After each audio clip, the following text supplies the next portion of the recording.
Bonjour les Greenosophes et bienvenue pour cette nouvelle petite vidéo. On commence cette journée par une matinée de prospection. Et on est le 1er avril. On fait un petit tour en vélo pour découvrir des nouveaux coins qu'on connaît pas. Et on en a déjà trouvé une. Le vélo, c'est vraiment un super moyen de trouver des nouveaux endroits pour la Maury. On peut battre beaucoup de chemins en peu de temps, et maintenant qu'elles sont grosses, on les voit bien si on pédale doucement, qu'on est un peu attentif. Maury ronde, déjà bien ouverte ici. Je suis sûr que c'est pas la salle.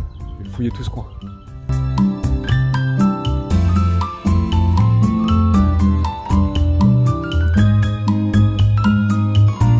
Et toujours le 1er avril. On a repris des vélos.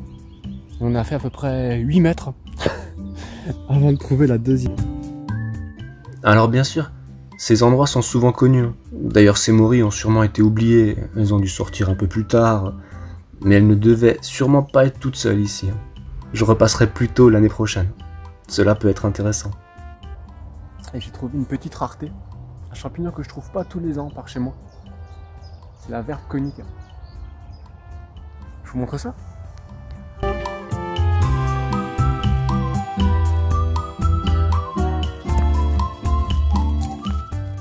Alors, je vous avoue que si je ne vois pas ce champignon tous les ans, c'est aussi parce que je ne le recherche pas spécialement.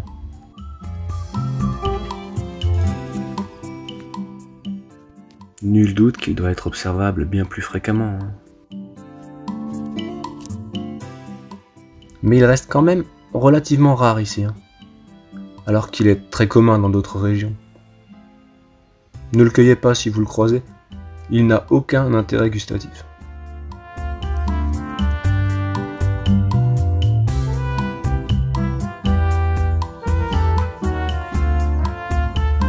Et on est toujours le 1er avril, sur des coins totalement inconnus. Notre petite prospection en vélo, on a vu 2 gros frênes, 2 immenses frênes. On les a vus à 100 mètres, on s'est dit qu'il fallait qu'on aille voir.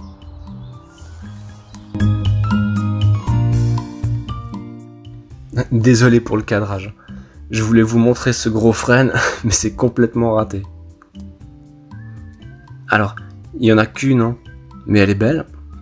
Et c'est un plaisir particulier de trouver comme ça, dans une zone que l'on ne connaît pas du tout, simplement en voyant au loin un arbre qui nous paraît intéressant. Encore un nouveau coin.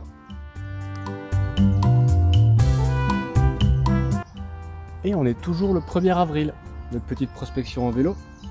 Et on trouve pas mal de champignons assez rares aujourd'hui. Je viens de trouver une Elvelle crépue, je sais pas si vous connaissez. Moi j'en trouve une tous les 2 ou 3 ans, je vous montre ça.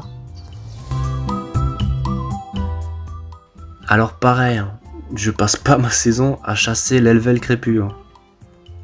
Et je sais qu'il existe de belles stations de ce champignon. Mais c'est vraiment pas tous les jours que je la croise. Ce champignon n'est absolument pas comestible, si jamais. Et on est toujours le 1er avril. Petite prospection, on a encore trouvé un petit coin. Beaucoup de Maury que l'on a trouvé ce matin semblent être saprophytes, donc ne dépendre d'aucun arbre. Mais contrairement à la croyance populaire, ce n'est pas pour autant que la pousse ne sera pas pérenne. J'ai des spots sans aucun arbre qui me donnent des Maury depuis plus de 10 ans maintenant. On est toujours le 1er avril. On a rangé les vélos cet après-midi, la pluie commençait à sortir. Et on est allé sur des postes qu'on connaît déjà. Et elles sont aussi là.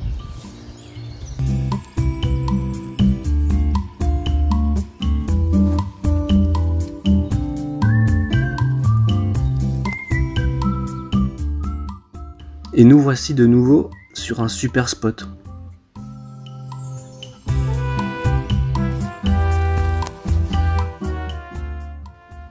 C'est une forêt de chênes, de saules et de peupliers, avec quelques frênes et merisiers, mais pas dans l'entourage direct de cette tâche.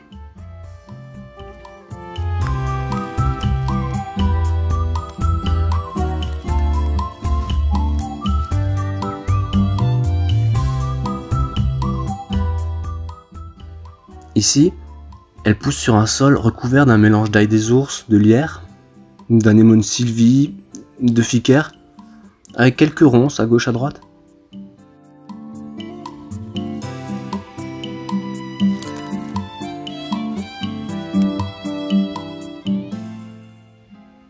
Curieusement, c'est un biotope où beaucoup de personnes ont du mal à les distinguer.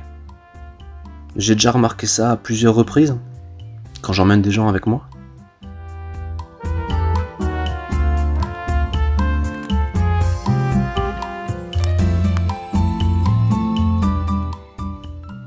Ce mélange d'herbes, avec quelques feuilles mortes au milieu, semble les protéger de l'œil de pas mal de promeneurs.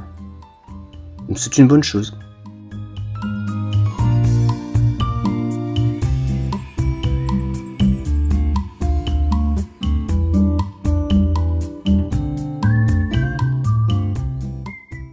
Alors, je suis peut-être un tout petit peu tôt, si on voulait pinailler.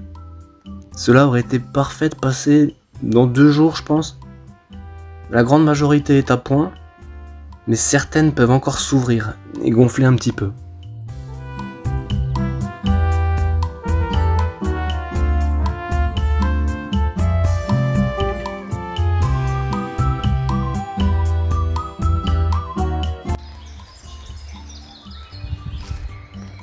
Et on est toujours le 1er avril, sur des spots qu'on connaît bien, mais même là, on n'est pas à l'abri de surprises.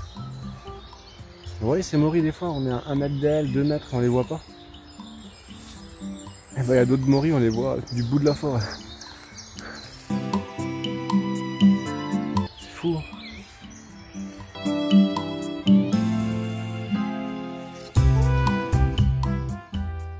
Vraiment une belle morie celle-ci, au bord d'un chemin abandonné, entourée de hêtres et de chênes. Je ne sais pas trop la cause de sa pousse pour l'instant. Peut-être cet arbre coupé juste à côté.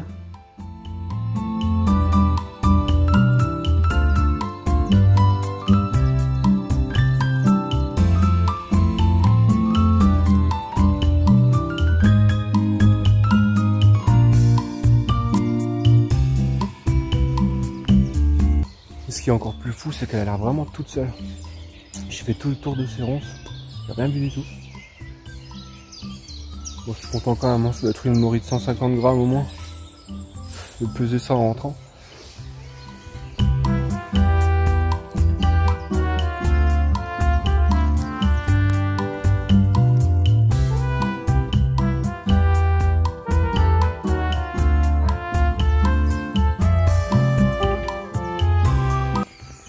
Et on est toujours le 1er avril. J'ai trouvé quelques blondes sur une petite butte. Bon, je la connais, c'est une petite butte que je fais tous les ans. Et qui donne bien aussi cette année.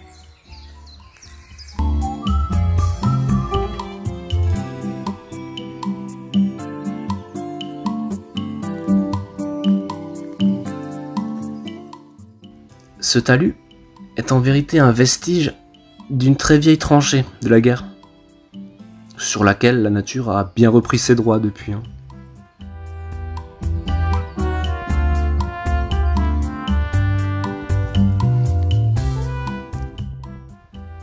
Si vous ne le savez pas encore, ces lieux chargés d'histoire sont souvent intéressants pour la Maurie.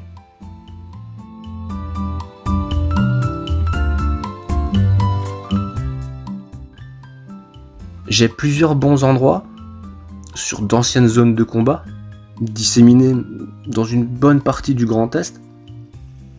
Je vous en reparlerai peut-être dans une autre vidéo si ça vous intéresse.